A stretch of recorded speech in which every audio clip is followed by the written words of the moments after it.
السلام علیکم دوستو، ہمارے 20ویں ایپیسوڈ سے 38 ایپیسوڈ تک ہم نے رسول پاک صلی اللہ علیہ وآلہ وسلم کی مکی زندگی کے دوسرے مرحلے کو تفصیل سے بیان کیا، جو کہ اہل مکہ میں کھلم کھلا دعوت و تبلیغ کا مرحلہ تھا، اور جو چوتھے سال نبوت کے آغاز سے 10ویں سال کے آخر تک چلا۔ اس ایپیسوڈ سے اب ہم مکی زندگی کے تیسرے مرحلے کی شروعات کرنے والے ہیں۔ یہ مرحلہ 10ویں سال نبوت کے آخر سے ہجرت مدینہ تک جاری رہا، اور یہ مرحلہ مکہ کے باہر اسلام کی دعوت کی مقبولیت اور پھیلاؤ کا مرحلہ تھا۔ اس مرحلے میں سب سے پہلے رسول پاک صلی اللہ علیہ وآلہ وسلم نے طائف کا رخ کیا اور وہاں دعوت حق پہنچانے کے لیے تشریف لے گئے، اور وہاں جو کچھ ہوا وہ تفصیل سے اب ہم اس ویڈیو میں بیان کریں گے۔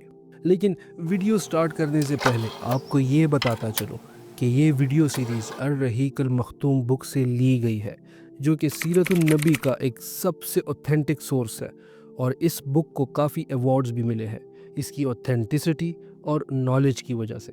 تو اس لیے ہم آپ سب دیکھنے والوں کو یہی مشورہ دیں گے کہ ہماری اس ویڈیو سیریز کو پہلی ایپیسوڈ سے دیکھیں اور ہمارے ساتھ مرحلہ وار ہر ایک ایپیسوڈ میں شامل ہوتے رہیں، تاکہ آپ کو ساری معلومات مرحلہ وار مل سکے، اور اپنے دوست احباب کے ساتھ بھی صدقہ جاریہ سمجھ کر ضرور شیئر کریں۔ تو چلیے بغیر کسی اور تاخیر کے شروع کرتے ہیں اپنی آج کی ویڈیو۔ شوال 10 نبوت میں نبی پاک صلی اللہ علیہ وآلہ وسلم طائف تشریف لے گئے۔ یہ مکہ سے تقریباً 60 میل دور ہے۔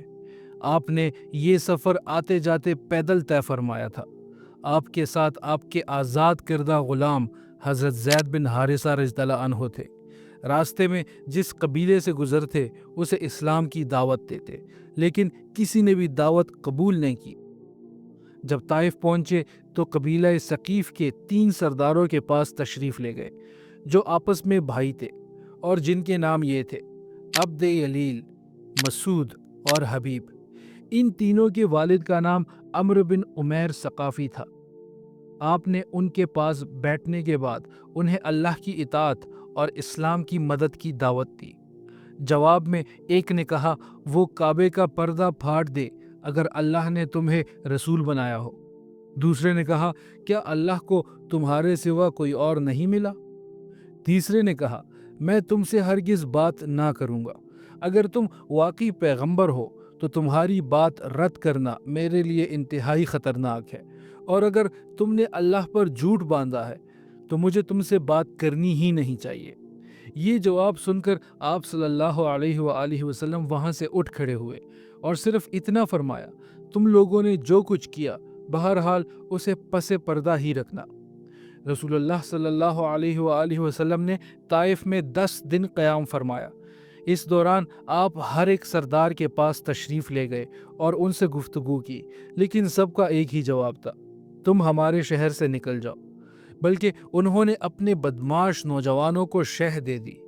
چنانچہ جب آپ صلی اللہ علیہ وآلہ وسلم نے واپسی کا ارادہ فرمایا تو یہ لوگ گالیاں دیتے ہوئے، تالیاں بجاتے ہوئے اور شور مچاتے ہوئے آپ کے پیچھے لگ گئے۔ دیکھتے دیکھتے اتنی بھیڑ جمع ہو گئی کہ آپ کے راستے کے دونوں طرف لائن لگ گئی۔ پھر گالیوں اور بدزبانی کے ساتھ ساتھ پتھر بھی چلنے لگے، جس سے آپ صلی اللہ علیہ وآلہ وسلم کی ایڑیوں پر اتنے زخم آئے کہ دونوں جوتے خون سے بھر گئے۔ ادھر حضرت زید بن حارثہ رضی اللہ عنہ ڈھال بن کر چلتے ہوئے پتھروں کو روکتے، جس سے ان کے سر میں کئی جگہ چوٹ آئی۔ بدماشوں نے یہ سلسلہ برابر جاری رکھا، یہاں تک کہ آپ کو ربیعہ کے بیٹوں عتبہ اور شیبہ کے ایک باغ میں پناہ لینے پر مجبور کر دیا۔ یہ باغ طائف سے 3 میل کے فاصلے پر واقع تھا۔ جب آپ صلی اللہ علیہ وآلہ وسلم نے وہاں پناہ لی تو بھیڑ واپس چلی گئی، اور آپ صلی اللہ علیہ وآلہ وسلم ایک دیوار سے ٹیک لگا کر انگور کی بیل کے سائے میں بیٹھ گئے۔ جب تھوڑا اطمینان ہوا تو آپ نے ایک لمبی دعا کی، جو دعائے مستضعفین کے نام سے مشہور ہے۔ اس دعا کے ایک ایک جملے سے اندازہ لگایا جا سکتا ہے کہ طائف میں اس بدسلوکی کا سامنا کرنے کے بعد اور کسی ایک بھی شخص کے ایمان نہ لانے کی وجہ سے آپ کس قدر غمگین تھے۔ اور آپ صلی اللہ علیہ وآلہ وسلم کے جذبات پر غم و اداسی کا کتنا غلبہ تھا۔ آپ نے فرمایا، بار الہ، میں تجھ ہی سے اپنی کمزوری و بے بسی اور لوگوں کے نزدیک اپنی بے قدری کا شکوہ کرتا ہوں۔ یا ارحم الراحمین، تو کمزوروں کا رب ہے اور تو ہی میرا بھی رب ہے۔ تو مجھے کس کے حوالے کر رہا ہے؟ کیا کسی اجنبی کے جو میرے ساتھ سختی سے پیش آئے، یا کسی دشمن کے جس کو تو نے میرے معاملے کا مالک بنا دیا ہے؟ اگر مجھ پر تیرا غضب نہیں ہے تو مجھے کوئی پرواہ نہیں، لیکن تیری عافیت میرے لیے زیادہ اہم ہے۔ میں تیرے چہرے کے اس نور کی پناہ چاہتا ہوں جس سے تاریکیاں روشن ہو گئی اور جس پر دنیا و آخرت کے معاملات درست ہوئے۔ تیری ہی رضا مطلوب ہے یہاں تک کہ تو خوش ہو جائے، اور تیرے بغیر کوئی زور اور طاقت نہیں۔ ادھر آپ صلی اللہ علیہ وآلہ وسلم کو ربیعہ کے بیٹوں نے اس حالت زار میں دیکھا تو ان کے جذبہ قرابت میں حرکت پیدا ہوئی، اور انہوں نے اپنے ایک عیسائی غلام کو جس کا نام عدس تھا بلا کر کہا کہ اس انگور سے ایک گچھا لو اور اس شخص کو دے آؤ۔ جب اس نے انگور آپ صلی اللہ علیہ وآلہ وسلم کی خدمت میں پیش کیا تو آپ نے بسم اللہ کہہ کر ہاتھ بڑھایا اور کھانا شروع کیا۔ عدس نے کہا، یہ جملہ تو اس علاقے کے لوگ نہیں بولتے۔ رسول پاک صلی اللہ علیہ وآلہ وسلم نے فرمایا، تم کہاں کے رہنے والے ہو اور تمہارا دین کیا ہے؟ اس نے کہا، میں عیسائی ہوں اور نینوا کا رہنے والا ہوں۔ رسول پاک صلی اللہ علیہ وآلہ وسلم نے فرمایا، اچھا، تم مرد صالح یونس بن متی کی بستی کے رہنے والے ہو۔ اس نے کہا، آپ یونس بن متی کو کیسے جانتے ہیں؟ رسول پاک صلی اللہ علیہ وآلہ وسلم نے فرمایا، وہ میرے بھائی تھے، وہ نبی تھے اور میں بھی نبی ہوں۔ یہ سن کر عدس رسول اللہ پر جھک پڑا اور آپ صلی اللہ علیہ وآلہ وسلم کے سر اور ہاتھ پاؤں کو چوم لیا۔ یہ دیکھ کر ربیعہ کے دونوں بیٹوں نے آپس میں کہا، لو، اب اس شخص نے ہمارے غلام کو بگاڑ دیا۔ اس کے بعد جب عدس واپس گیا تو دونوں نے اس سے کہا، اجی یہ کیا معاملہ تھا؟ اس نے کہا، میرے آقا، روح زمین پر اس شخص سے بہتر کوئی نہیں۔ اس نے مجھے ایک ایسی بات بتائی ہے جسے نبی کے سوا کوئی نہیں جانتا۔ ان دونوں نے کہا، دیکھو عدس، کہیں یہ شخص تمہیں تمہارے دین سے نہ پھیر دے، کیونکہ تمہارا دین اس کے دین سے بہتر ہے۔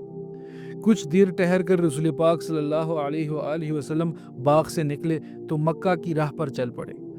غم و عالم کی شدت سے طبیعت بے حال اور دل ٹوٹا ہوا تھا۔ قرن منازل پہنچے تو اللہ تعالیٰ کے حکم سے حضرت جبریل علیہ السلام تشریف لائے۔ ان کے ساتھ پہاڑوں کا فرشتہ بھی تھا۔